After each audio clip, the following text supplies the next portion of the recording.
Hello అందరికీ. అందరు ఎట్లున్నారు? మంచిగున్నారా?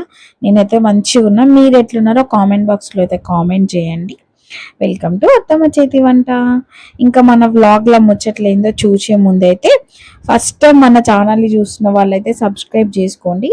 ఆల్రెడీ సబ్స్క్రైబ్ చేసుకున్న వాళ్ళైతే లైక్ చేయండి, షేర్ చేయండి అండ్ కామెంట్ చేయండి. ఇంకా లేటెస్ట్ అప్డేట్స్ కోసం అయితే బెల్ ఐకాన్ని క్లిక్ చేయండి. ఈ వ్లాగ్‌ల ముచ్చట్లేందో చూద్దాము. This is the just normal dinner preparation vlog అన్నమాట. సో ఈ వ్లాగ్ అయితే షూట్ చేసి ఆల్మోస్ట్ ఒక 10 డేస్ అయిపోయింది. లాస్ట్ సండే కాకుండా బిఫోర్ సండే వ్లాగ్ అన్నమాట. సో లాస్ట్ సండే శివరాత్రి వచ్చింది. సో అంతకంటే ముందు సండే వ్లాగ్ ఇది. ఇంకా ఈ వ్లాగ్లో వెంటనే ఇమీడియట్గా పోస్ట్ చేద్దాము అని చెప్పేసి షూట్ చేశాను. కానీ నా వాయిస్ అయితే సరిగ్గా సెట్ కాలేదు. ఇంకా వాయిస్ ఓవర్ ఇవ్వడానికి కూడా నాకు అవ్వలేదన్నమాట. సో అందుకే ఇంత లేట్ గా పోస్ట్ చేస్తున్నా నేను. సో అప్పుడైతే అందరికి ఇంట్లో కోల్డ్ కాఫ్ ఉండే అన్నమాట. సో అందరం సిక్కున్నాం ఇంట్లో. నాకు బాబుకైతే ఫస్ట్ అటాక్ అయింది. తర్వాత ఇంకా ఇంట్లో అందరికి. ఇప్పుడు మేము రికవర్ అయినాము. ఇంకా అత్తమ్మ కూడా రికవర్ కాలే అన్నమాట. సో ఇంకా కొంచెం ఉంది తనకి, మొత్తం క్యూర్ అవ్వలే, కాఫ్ ఎక్కువ ఉందన్నమాట. మా హస్బెండ్ అందరం అయితే రికవర్ అయినాము. సో ఈ రోజు అయితే సండే కదా. సో మార్నింగ్ అయితే ఏమి నాన్ వెజ్ అట్లా ఏం ప్రిపేర్ చేయలేదు. ఆ, ఇంకా ఈవినింగ్ అయితే మా హస్బెండ్ స్పైసీగా చికెన్ ప్రిపేర్ చేయవా అని చెప్పారు.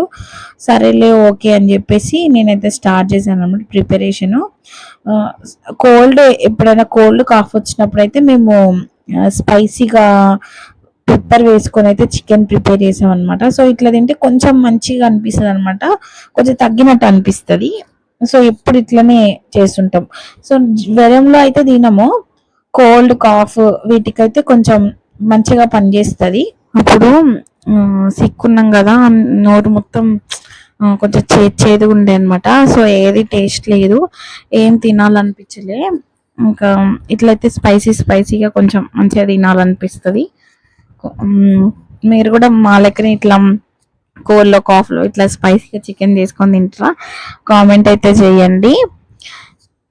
సో ఇదైతే జస్ట్ నార్మల్గా అందరూ ఇంట్లో చికెన్ ప్రిపేర్ చేసుకునే లాగే ప్రాసెస్ అనమాట. సో నేను అందుకే ప్రాసెస్ అయితే షేర్ చేయట్లేదు. కామన్గా అందరు ఇంట్లో ఎలా చేసుకుంటారో అట్లానే అన్ని. కొంచెం మిరియాల పొడి కొంచెం ఎక్కువ వేసిన అంతే.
రైస్ అండ్ కర్రీ అయితే రెడీ అయిపోయింది.